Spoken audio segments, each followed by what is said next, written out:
Dostlar, hamıya salam, hər vaxtınız xeyir olsun. Necə deyərlər? Buenos noches, buenos dias, bon dia. Sizin bu videoya baxmaq saatınızdan asılıdır. Dostlar, bu gün biz milli oyunlardan danışacağıq. Millətlər Liqasından danışacağıq. Amma bütün gücümüzü bu oyunlara sərf etməyəcəyik. Bəli, nə qədər də maraqlı oyunlar olsa da, daha çox Barselona haqqında danışmaq istəyirəm. Barselonanın transfer siyasəti haqqında danışmaq istəyirəm. Başladıq. Bildiyiniz kimi dostlar, bu həftə Millətlər Liqasının final mərhələsi keçirildi və 4 ölkə çıxış edirdi. Almaniya, Fransa və Portuqaliya, İspaniya. Portuqaliya yarımfinal mərhələsində almanları məğlub edərək finala çıxdı. İspanlar isə fransızları gözəl oyunla məğlub edirdilər, amma axırını gətirə bilmədilər, amma gətirdilər. Nəsə fikirləşdilər. İndi bu oyunların qısa analizini eləyəcəm.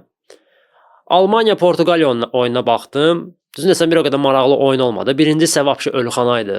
Hər halda özünüz oyuna baxmısınız. İkinci isə biraz komandalar oyandı. Yəni Portuqaliya açıq-aşkar almanlardan üstündür heyət cəhətdən, oyunçuların klası cəhətdən.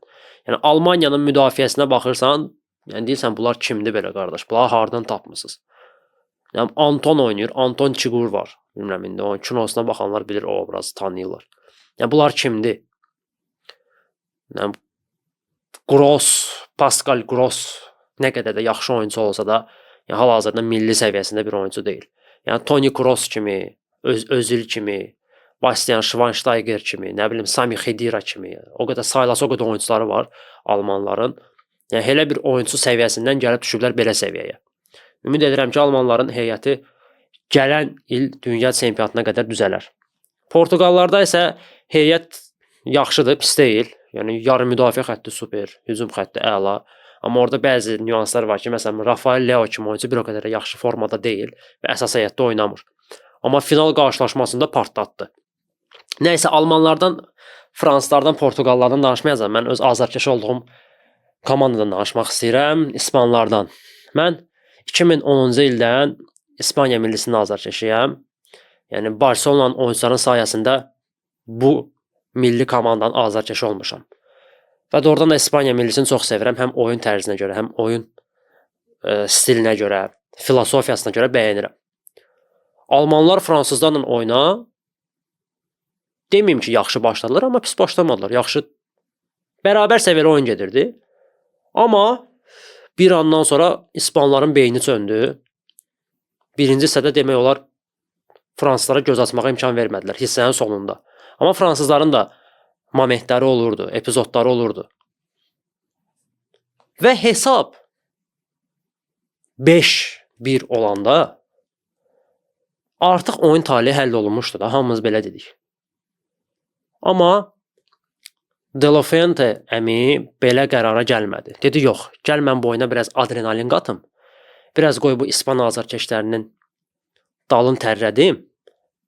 Rahat oyuna baxmayaq. Biraz əsəbə baxaq.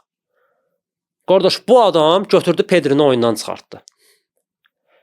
Biz bunu Barcelona heyətdə də görmüşük ki, Pedri bu dəqiqə komandanın döyünən ürəyidir.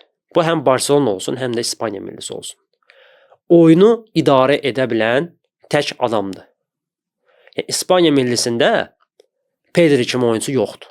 Bəli, Zubimendi var, dayaq yarım müdafiəçisi, amma Pedri kimi oyunu idarə edə bilmir. Amma Barcelonada ən azından De Jong var ki, Pedrinin gördüyü işləri görə bilir. Amma İspaniyada bunu Pedridən başqa bacaran yoxdur. Özdə Pedrinin də AMF kimi oynadır, hücumçunun arxasında oynadır. Pedri avtomatik olaraq, instinktiv olaraq gəlib dayağa düşür. Dayağa düşür ki, top götürsün. Çünki Pedri AMF deyil. Pedri heç vaxt hücumçu arxası oynamayıb. Oynayıb, yəni o deyil də, özümüz də yaxşı bilirik. Bu adamın ki, daha dərin oynamaqdır.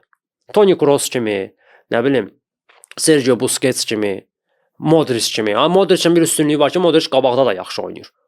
Amma Pedri'ninki ancaq arxadır. Pedri'ni oyundan çıxartdı, Lenormand'ı oyundan çıxartdı. Aləm dəydi bir-birinə, aləm dəydi bir-birinə də. Amma birtəhər axı necəsə finala çıxdılar. Final oyununda Portuqallarla oynamalıydıq. Və dediyi bizim ən azından Yamalımız var. Yamal Nuno Mendeşə qarşı nə bilim, Ronaldoya qarşı, Pedri, Vitinha'ya qarşı elə bir video da çəkmişdim. Yəni Yamal konkret olaraq sındırdı da məni. Yamal konkret olaraq bizi böyrü üstə qoydu adam boyunda. Fransanın oyunda hoqqa verdi. Deməyim belə möhtəşəm oynamırdı, amma ən azından finaldakı oyundan 1000 dəfə yaxşı oynayırdı. 1000 dəfə. Bu nə oyun idi finalda? Biabırçılıq. Bilmirəm, indi oyuna baxanlar var da hər halda. Özdə fikirlərinizi bildirin şərhlərdə. Yox, adama top gəlir. Adam driblingə getməyə çəkinir. Qorxur elə bil. Bilmədim nə problem idi bunda. Nədən çəkindi bu? Elə bu Nunez'in adından çəkindi. Dedi birdən gəlib məni burada məhv eləyər. Yəni adam da oradan da məhv elədi onu. Məhv eləmədi, parçaladı. Yəni indi Yamalın üstünə düşmür buradakı Yamal niyə belə oynadı? Hər bir futbolçunun pis bir oyunu olur. Bu normal bir haldır. Yəni Messi'nin elə bir oyunu yoxdur ki, hamısını ideal oynasın və yaxud Cristiano Ronaldo'nun. Amma Yamal elə bil oynamaq istəmirdi bu finalı. Yamal elə bil yox idi meydanda, risk eləmək istəmirdi. Biz həmişə Yamalı risk sevən bir oyuncu kimi tanımışıq. Yamal həmişə inanılmazlar edən bir oyuncu kimi yaddaşlarda qalıb ən azından bu 2 il ərzində. Və ona görə biz onu sevmişik və ona görə rəğbət bəsləyirik. Amma bu oyunda elə bir biraz o modda deyildi də, elə bir futbol modunda deyildi. Yəni deyəsən çox bilyard oynayıblar onlar ona görə. Özünüz də görmüsünüz də hər halda o Reelslərdən ki, ancaq bilyard oynayırlar. Cəmaət məşq edir, bunlar ancaq bilyard basırlar.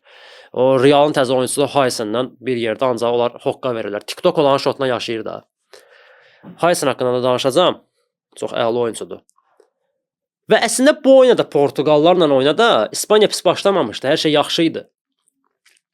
Və oyunda hər şey qaydasındaydı. Bir dəfə önə keçdi, sonra Portuqallar bərabərləşdirdilər. İkinci dəfə önə keçdi. Daliş gəlməli idi bu. Rahat futbol oynamalıydıq. Amma yenə də De La Fuente əvəz etmələri ilə və gecikdirdiyi əvəz etmələri ilə oyunun içinə zibil qoydu. Mən başa düşə bilmirəm ki, Mingueza'nın əsas heyətdə nə işi var. Başa düşürəm, Mingueza bu mövsüm Celta'nın heyətində çox gözəl oynadı. Milliyə də layiq idi. Ən azından Carvajal yox idi deyənə. Amma ya Porro qala-qala, ya Mingueza'nı oynatmaq olmaz da finalda.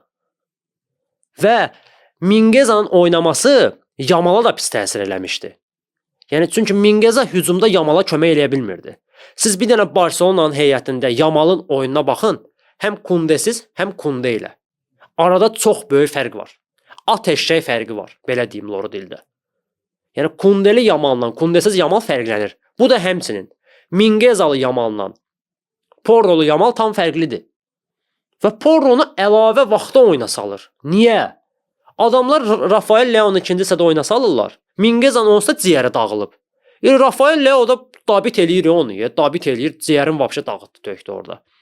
Porro belə çatdırmırdı artıq ona. Porro belə çatdırmırdı. Çünki oyunun tempinə düşməmişdi.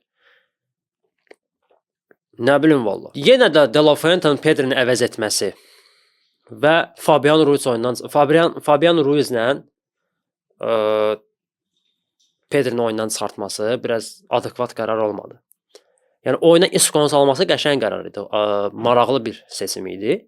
Amma Merino ilə Isco ikisi bir yerdə çətin nəsə eləyərlər. Yəni Merino ayağına top saxlayan yarım müdafiəçilərdən deyil. O daha çox bitirici yarım müdafiəçilərdəndir. Oyunun əsas məqamında sən komandanın top daşıyan əsas 2 oyunçusunu oyundan çıxarırsan. Isco da qəşəng top ayağında saxlaya bilir. Okay, amma Isco daha hücuma meyllidir.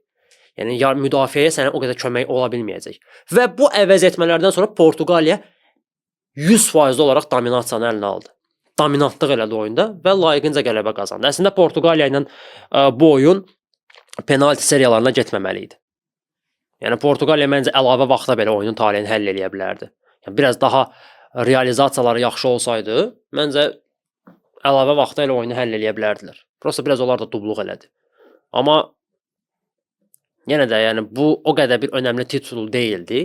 Nə mənada önəmli titul deyildi? Yəni dünya çempionatı, Avropa çempionatı deyil. Amma ən azından tituldur və bunun qazanmaq şansı var idi. Yamalın belə pasiv oynaması mənə doğrudan xoşuma gəlmədi. Amma bir tərəfdən də fikirləşirəm ki, bu özü bəlkə bir yaxşılığa doğrudur ki, buna bir şillə vurdular ki, yəni ağıllı ol da qardaş, biraz çox dalın şişməsin sənin. Yəni hələ o deyilsən. Öz üzərində işlənilməsi çox şey var. Yəni belə deyək də, soyuq duş kimi Yamala Qəşəng bir dərs oldu bu. Məncə milli oyunlar haqqında yetərincə qədər danışdıq. Çox danışmaq istəmirəm, çünki başqa mövzular var. Ürəyim partlayır, o haqqda danışmaq istəyirəm. Buradan Portuqaliya azarkeşlərini təbrik edirəm. Azərbaycanda olan Portuqaliya azarkeşlərini təbii ki, çünki Portuqaliyada olan azarkeşlər mənə çətin başa düşərlər. Yəni subtitr zad qoyam bura, onu da bəlkə başa düşərlər. Yəni Azərbaycanda Portuqaliyanın yetərincə qədər azarkeşləri var. O da əlbəttə ki, bir işimə görə əfsanəvi Cristiano Ronaldoya görə. Oradan da yəni sevindirici bir haldır ki, onun kimi oyuncu belə titul qazanırsa bu yaşında halal olsun. Möhtəşəm nəticədir. Nə qədər də Barsa azarkeşi olsam da, nə qədər Cristiano Ronaldo'nu belə sevməsəm də bir xarakter olaraq, nə məndə xarakter, yəni oyunçu xarakter olaraq, amma belə şəxsiyyət kimi çox bəyənirəm. Adam öz üzərində işləyib, yəni çox insanlara nümunə ola biləsi bir insandır. Yəni belə oyunçulara doğrudan ayaq üstə əl çalmaq lazımdır. 40 yaşında yenə də oynadı, titul qazandı. Artıq 2 qat Millətlər Liqasının qalibidir. Portuqaliya millisinin artıq 3-cü tituludur. Möhtəşəm.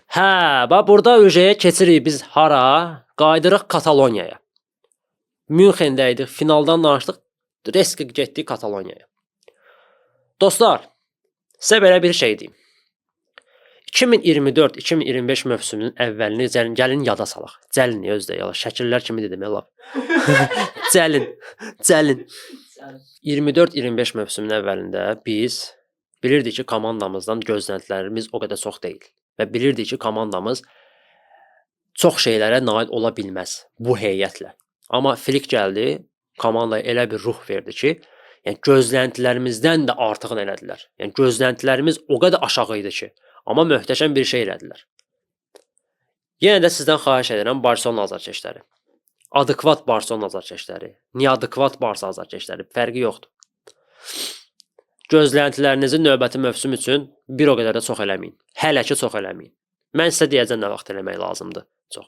Çünki mən hal-hazırki bu transfer siyasətinə baxıram Barcelonada və mən görürəm ki, biz gələn mövsüm La Ligada 2-ci, 3-cü yer olsaq bəlkə şükür eləyərik. Çünki transferlərə baxıram, top klubların transfer siyasətinə baxıram, başda Real Madrid olmaqla, Manchester City olmaqla artıq Real Madrid elə bir heyət qurub ki, doğrudan qorxulu bir heyət qurub. Yəni demirəm biz Real Madriddən çəkinirik, qorxuruq, yox. Barsa da nəsə eləyəcək, amma görək nə eləyəcək. Necə eləyəcək. Yəni həmişə Barsa, həmişə Real Madrid Galacticos bir heyət quranda, Los Galacticos yığanda, əlbəttə ki biz La Masia ilə gəlib onların cavabını vermişik. O başqa məsələ. Amma bəzən La Masia da öz köməyini göstərə bilmir. Nəsə ağıllı bir nöqtə transferlər etmək lazımdır. İndi mən baxıram, Real Madrid Mastantu'nu transfer etdi. Çox xoşum gəlirdi o oyuncudan. Mastantu'nu çox böyük perspektivli bir oyuncudur. Ona yeni Messi deyirlər. Adam həm hücumçunun arxasında oynaya bilir, həm sağ winger kimi oynaya bilir. Möhtəşəm bir oyuncudur. Və inanıram ki, Realda uğurlu olacaq. Çünki Xabi Alonso var orada. Real Madrid Huijsen kimi müdafiəçini alıb. Bayaq dedim ki, onun haqqında danışacağam. Adamın ayağı yəni bu qədər düz olar. Yəni adamın ayağı yəni bu qədər dəqiq olar. Bilmirsən, bu yarım müdafiəçidir, bu müdafiəçidir, bu nə paslardır, bu nə dəqiqlikdir. Çox möhtəşəm bir müdafiəçi ola bilər o. Biraz öz üzərində işləsə, biraz daha təcrübəli olsa, biraz fiziki gücünü artırsa, dəhşət bir müdafiəçi ola bilər. Yəni mən belə bir ideya da verə bilərəm ki, yəni inanıram ki, gələcəkdə Xabi Alonso Huijseni dayaq yarım müdafiəsində də oynadacaq. Bunu qayd edin. Saxranət eləyin özünüzdə. Nə vaxtsa bəlkə lazım olar. Çünki adam o qədər rahat oynayır ki, pressingdən o qədər rahat çıxır ki, çox soyuqqanlı oynayır və o müdafiədən çox bəlkə dayaq yarım müdafiəsində daha çox xeyir ola bilər. Çox qəşəng oyuncudur. Real Madrid möhtəşəm transfer eləyib. Əla. Real Madrid sonra başqa transferlər də oldu. Mastantu'nu dedik. Arnold gəldi. Sonra indi deyirlər ki, Carreras gəlir, yoldadır. Da qardaş sonra Stuttgartın oyunçusunu almaq istəyirlər. Adı yadımdan çıxdı onun gəlində. Çox qəribə adı var. Stiller-dir kimdir? Dayaq yarım müdafiəçisi. Qardaş nə qarsınız siz? Bəlkə dayanasınız. Biz yazıq brat. Yəni bildik də bu mövsüm heç nə qazanmadınız. Yəni uğursuz mövsüm oldu. Da belə də yox da. Bizə də yazığımız gəlsin də. Biz də yetim yesir kimi baxırıq qıraqdan ki, əmi mənə də 5 manat ver, mən də transfer eləyim də. Yəni biz o gündə özüm baxıb utanıram. City oradan Şerkini transfer elədi. Nə bilim, Wolverhampton müdafiəçisini alır. Yəni konkret komandalar partladır. Bir dənə biz yetim yesir kimi qalmışıq ortalıqda. Heç nə eləyə bilmirik. Rashfordun dalına düşmüşük, ala bilmirik. Luis Diaz'ın dalına düşmüşük, ala bilmirik. Nə bilim, hücumçu transfer etmək istəmirik. Qardaş biz neyniyək onda? Gələn mövsüm də həmin kimi olsun. Yəni bu komanda nəsə eləməlidir də. Mən keçən çıxışda da demişdim ki, yəni ola bilər ki, bunlar nəsə sürpriz bir şey fikirləşirlər. Həmişə o Laporta da olur da. Hoqqa verir axırda. Amma daha nəsə eləmək lazımdır. Düşmüşük bir dənə Juan Garcia'nın nə? Yəni Ter Stegen'dən də indi məsələ aləm dəyib bir-birinə. Bilmirəm xəbəriniz var yoxsa yox. Sağ olsun Ter Stegen, bu da bizim kapitanımız. Yəni hər halda yayılan məlumatları görmüsüz. Interlə cavab qarşılaşmasında Ter Stegen bildirib ki, məşqçilər korpusuna ki, mən oynamaq istəyirəm və Flick demişdi ki, yox, Şesni oynayacaq və Ter Stegen etiraz eləmişdi və buna görə komandadan incimişdi. Başda Flick olmaqla. Və komandaya dəstək olmaq üçün Milana gəlməmişdi. Amma halbuki Kunde də zədəli idi. Amma Kunde gəlmişdi komandaya dəstək olmaq üçün. Amma Ter Stegen gəlmədi. İncidi komandadan və Flick bunu qəbul etmədi. Flick dedi ki, yox, belə şey olmaz. Yəni Flick bu dəqiqə özü bir nömrəli Ter Stegen'in satılmasında inisiatordur. Bir nömrəli inisiatordur Ter Stegen. Flick, üzr istəyirəm. Yəni ağlımıza gəlməzdi ki, Flick Alman, Ter Stegen Alman, bunlar məncə yaxşı yola getməlidirlər, bir-birindən uyğunlaşmalıdırlar. Biri komandanın kapitanıdır, biri komandanın baş məşqçisidir. Əlbəttə ki, iki Alman yola gedib komandanı ayağa qaldıra bilərlər. Amma gördüyümüz kimi tam əksi oldu. Yəni Alman oyunçusu ilə Alman baş məşqçisi tutmadı. Flick'in taktikasına uyğun gəlmədi.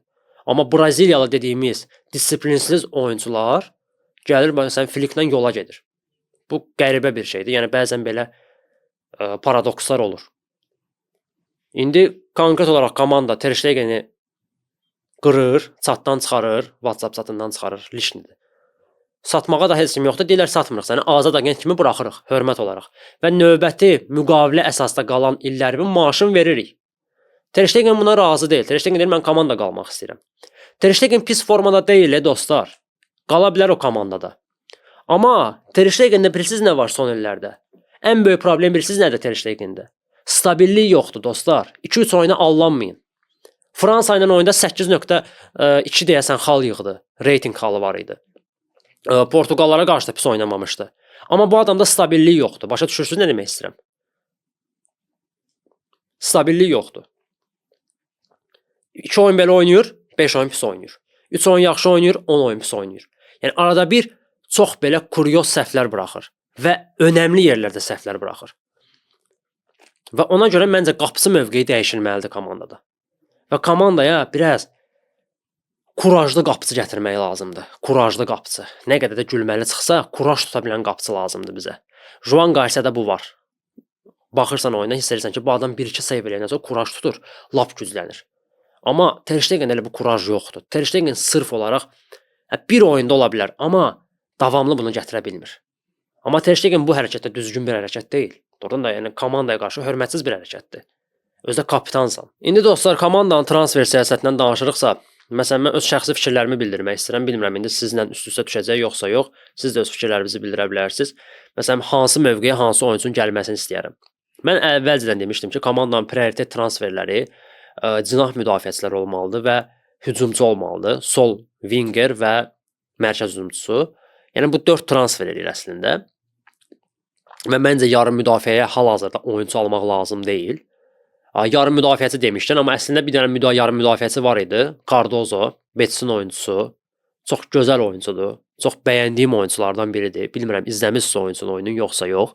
Çox gözəl və sakit futbol oynayır. Çox. Əla dayaq yarım müdafiəçidir. Və demək olar ki, Atletico Madrid onun transferini həll edib. Atletico Madrid o transferə maksimum 30-35 milyon pul ödəyəcək. Atletico Madrid onu görür, bizim bu çobanlar bunu görmür. Mən başa düşə bilmirəm. Mən o Oscar Cardozo'dur da, deyəsən adı dəqiq bilmirəm, Oscar'dır yoxsa, amma soyadı Cardozo'dur, 100%. O adamı mən Real Madridlə oyunda kəşf etdim. Çox möhtəşəm oynamışlar Real Madridə qarşı. Sakit, bir tık Busquets'ə oxşuyur. Rahat futbol oynayır. Perspektivli bir oyuncudur və bunu əldən vermək olmaz belə oyuncuları. Nə vaxta kimi biz şişirdilmiş oyuncuların dalınca düşəcəyik? Yəni bizə bu yaraşmır da, bizdə onsuz əmələ gəlmir o komandada. Və komandanın sol cinah müdafiəçisi problemi var. Yəni biz gələn mövsüm Baldeyə güvənə bilmərik tam olaraq. Bəli, Balde əla formadadır indi. Yaxşı mövsüm keçirtdi. Təşəkkür edirik. Amma biz gördük də Balde zədalandan sonra nələr baş verdi. Yəni Gerard Martin nə qədər də yaxşı oyunçu olsa da o deyil də. Yəni Barsa səviyyəsində oyunçu deyil. Gəlin bunu danmayaq. Yəni o adamın bu dəqiqə maksimum klası Valencia səviyyəsində bir klubdur. Valencia, nə bilim, Serie A komandalarında, Bologna kimi komandada oynaya bilər o. Amma Barsada yox. Və komanda fikirləşməlidir ki, sol cinaha mən kimisə almalıyam. Rezerv olaraq kimisə alınmalıdır. Demirəm top klas müdafiəçi, amma ən azından məsələn Liverpooldan Robertsondan maraqlanmaq olar. Yaşı çoxdur. Əvəzedici kimi komandaya kömək ola bilər. Necə ki 2022-2023 mövsümündə Balde ilə Alba oynayırdı. Bir-birlərini əvəz edirdilər. Onda komanda daha yaxşı oynayırdı və hər ikisi optimal variantda vəziyyətində qala bilirdi. Amma indi Balde'ni əvəz edəcək oyunçu yoxdur. Ümid Gerard Martinədir. Kunde'nin əvəz edicisi yoxdur. Ya bu Kunde'ni keçirdin mərkəzə Araujo satın, onun yerinə bir dənə güclü sağ bek alın. Ya da ki Araujo qalırsa Kunde'nin də yanına bir dənə orta səviyyəli sağ bek alın. Deyirlər yox, Erik Garcia qalacaq. Nədir? 3 dənə oyun yaxşı oynadı. Yaxşı, Erik Garcia qalsın, okey. Yola verərik. Bəs bu hücumu nə edəyik biz? Hücuma kim alaq? Nə fikirləşir bunlar mən bilmirəm. Bilmirəm, indi bəlkə növbəti aylarda nəsə maraqlı bir şeylər eləyəcəklər. Bəlkə gözləyirlər ki, transfer pəncərəsi biraz soyusun, bundan istifadə eləyəcəklər. Yəni belə əsəbləşmək də olmaz. Amma baxıram qıraq transferlərə, görürəm ki, yəni biz çox geridə qalırıq. Və burada obyektiv səbəblər də var. Bu okey, hamımız çox gözəl bilirik ki, komandanın maddi durumu o deyil. Yəni bərbad vəziyyətindədir. Okey. Amma nəsə fikirləşmək lazımdır. Yəni komanda ən azından bu mövsüm pis oynamadı və Çempionlar Liqasından da gəlir əldə elədi, La Liqadan da gəlir əldə eləyib, forma satışından gəlir əldə eləyib. Yəni nəsə ən azından bu situasiyadan çıxmaq lazımdır. Əgər biz davamlı olaraq uğur qazanmaq istəyiriksə, bu komandanın heyəti güclənməlidir. Nə qədər də biz La Masia desək də, yəni bəzən çatdırmayacağıq konkurentlərlə. Çünki onlar daha güclü futbolçular alırlar. City orada karma yığır. PSG-dən olsa karmadı. İndi 1-2-3 dənə nöqtə transfer eləyəcəklər. Real Madrid vəbşə Los Galacticos X5 eləyir. Nə bilim, dayı, nə deyim mən? Baxıram, dəli oluram. Yəni, ən azından bu Rashforddur. Rashfordun hələ öldü söhbəti. Rashford haqqında məlumat yoxdur. Dayandırılıb hələ ki danışıqlar. Luis Diaz'a Liverpool atval verdi. Dedi, yox, satmıram. Get topunla oyna. Lukman da hələ ölüb söhbət. Düşmüşük bir dənə gəndə Joan Garcia'nın dalına, qapıcı. Ya qapıcı lazımdır, okey, amma bu dəqiqə yanan yer deyildi də. Yəni mən Ter Stegen'in getməyini istəyirəm, amma Ter Stegen bir mövsümdə qalsaydı komandada əsas qapıcı kimi problem olmazdı, okey. Yola vermək olardı bir ildə. Yəni yanan transfer deyildi o. Prosta bunlar Ter Stegen'i elə tez bazar həll eləmək istədilər məsələləri ki, elə bil ki bu dəqiqə komandanın ən yaralı yeri qapıcıdır. Bu dəqiqə soxa-soxda qapıcı lazımdır. Başa düşdünüz? Joan Garcia yaxşı qapıcıdır, əldən vermək olmaz, bəli Ter Stegen'i satmaq olur. Amma bunlar bütün gücünü veriblər Ter Stegen'dən Joan Garcia'ya. Joan Garcia da orada gücü olub ki, qardaş, mən əsas qapıcı olmayacamsa mən bu komandaya gəlməyim. O da onu deyir. Deyir, yəni siz bu Ter Stegen'dən probleminizi həll eləyin, sonra məni alın. Mən gəlib ikinci heyət qapıcı olan deyiləm. Bizim əsas yerlər qalıb, hücumçu qalıb. Yəni Lewandowski ilə mən yenə deyirəm, biz nəyəsə çox ümid eləməyək. İnciməyin məndən. Yəni Lewandowski ilə Ferran Torres ilə biz nəsə eləyə bilməyəcəyik. Yəni bizim kimi komandanın, top səviyyəli komandanın top səviyyəli hücumçusu olmalıdır. Bəli, wingerlərimiz pis deyil. Okey, Rafinha var, Yamal var. Amma bunlar zədə alsa kim oynayacaq orada sizallah? Yəni bir mövsüm bəli bizim bəxtimiz gətirdi hardasa. Zədələri almadıq, rəqiblərimiz zəif gəldi. Gəlin boynumuzu alaq da Çempionlar Liqasında bizim bəxtimiz gətirdi də bu püşkatma ilə də. Yəni bizə düşən püşkatmada rəqibləri gördünüzlər oldu. Benfica, Borussia Dortmund. Yəni bəlkə də biraz çətin rəqib gəlsəydi biz ilişib qalacaqdıq. Gəlin bunu danmayaq. Nə qədər gözəl futbol oynasaydıq belə. Çünki bizim komanda o kiçik heyətlə 4 yerdə mübarizə aparırdı. 4 cəbhədə mübarizə aparırdı. Fiziki olaraq çatdırmırdılar. Bəxtimizdən o gətirdi ki, Benfica ilə Dortmund gəldi bizə. Dortmund da az qala bizi qaşıyırdı. Yəni bu komandaya rezervin gücləndirmək lazımdır. Ehtiyat oyunçular skamyasını gücləndirmək lazımdır. Əsas heyət oyunçuları var, amma əsas heyət oyunçularını əvəz edən yoxdur. Yəni Rafinha mövsümdə zədələnsəydi, təsəvvür edin, onu əvəz edən heç kim yox idi. Bilmirəm artıq nədən danışım. Vallahi yəni ümid edirəm ki, komanda ağıllı başlı transfer siyasətini davam etdirər. Ən azından transferi başlayarlar. Yəni bu ideologiya ilə, bu sistemdən biz gələn mövsüm heç nə eləməyəcəyik. Yəni Atletico Madrid güclənir, Real güclənir. Biz ortada qalmışıq. Nəsə inkişaf yoxdur. Yəni biz özdə top klass oyunçularla maraqlanmırıq, gedib. Yəni biz Rashfordla maraqlanırıq. Hal-hazırda Rashfordu Reala havaya versən istəməz. Hal-hazırda Lukmanı Reala havaya versən istəməz. City'yə havaya versən istəməz. Amma biz onlara pul veririk, ala bilmirik hələ ki. Problem bundadır. Bu adamlar Luis Diaz'a 85 milyon verən adamlardır. Ya utanmırlar elə bunu deyirlər. Bu qardaş elə 85 milyon ona verincə 60 milyon Nico Williams'ın sərbəst qalma məbləğini ödün, alın da onu. İndi bəlkə bizim bilmədiyimiz şeylər var. Biz burada oturub ağıllı-ağıllı danışırıq. Okey də, o da var. Amma ya adekvat göz qabağında olan şeylər var da. Yəni 85 milyon 28-29 yaşlı oyuncuya verməyə dəymir. Yəni 28-29 yaşlı mən Cristiano Ronaldo'nu, Messi'ni alsam deyərəm, hə, dəyər. Amma sən gəlib Kolumbiyadan bir dənə Barigan gətirir, sonra deyirsən ki, şeydir. Nədir? Futbolçudur, bu gəlib komandanı daşıyacaq. Belə olmaz da. Yəni Messi, Ronaldo səviyyəsində oyuncu olsa deyərəm, okey də, super. Amma yəni Luis Diaz lotereyada bilinmir nə olacaq. İndi düzün desəm, biraz transfer xəbərlərində biraz sarsılma var. Hələ maraqlı heç bir şey yoxdur. Çalışıram ki, maraqlı nəsə onda danışaq o haqda. İnşallah növbəti çıxışlarımda danışaram. Məncə bu qədər yetər. Çox danışmaq istəmirəm. Üstünüzə sağlıq, özüm də biraz xəstələnmişəm. Camaat qışda xəstələnmir, mən yayın ortasında xəstələnirəm. Yəni immunitet qaqaş gedib də yoxdur. Nəysə. Ona görə özünüzdən göz olun. Marojna yeyəndə ehtiyatlı olun, boğazınız gəlməsin. Soyuq su içməyin. Nəysə. Hamınızı öpürəm. Viska Barsa, Viska Kataloniya.